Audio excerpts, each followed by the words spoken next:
বজ্রবিদ্যুৎ সহ ঝড় বৃষ্টি, দোলের দিন দুর্যোগ। দোলের দিনও বৃষ্টির সম্ভাবনা রাজ্যে। আলিপুর আবহাওয়া দফতর জানিয়েছে 24 এবং 25শে মার্চ বৃষ্টির সম্ভাবনা রয়েছে কিছু জেলায়।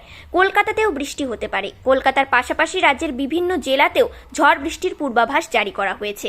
বুধবার পর্যন্ত রাজ্যের সব জেলায় বিক্ষিপ্তভাবে ঝড় বৃষ্টি হতে পারে। বৃষ্টির সঙ্গে ঘন্টায় 30 থেকে 40 কিমি বেগে দমকা হাওয়া বইতে পারে। আগামী কয়েকদিনের মধ্যেই দক্ষিণবঙ্গের জেলাগুলিতে ফের তাপমাত্রা বৃদ্ধি পাবে বলে জানিয়েছে হাওয়া অফিস।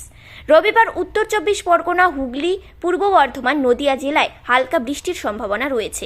দোলের দিন অর্থাৎ সোমবার 2 মেদিনীপুর, ঝাড়গ্রাম, বীরভূম, মুর্শিদাবাদ, নদিয়ায় বৃষ্টি হতে পারে।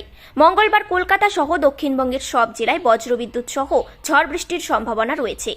বৃষ্টির সঙ্গে ঘন্টায় 30 থেকে 40 কিমি বেগে ঝোড়ো হাওয়া বইতে পারে।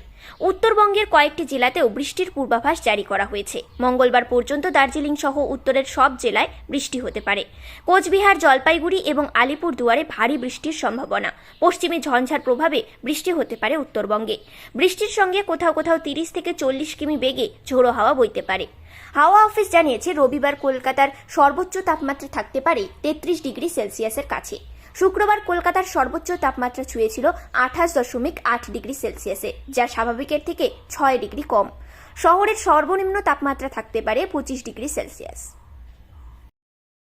আপনারা দেখছেন নিউজ প্রাইম টাইমস। সঙ্গে থাকুন এবং দেখতে থাকুন নিউজ প্রাইম টাইমস।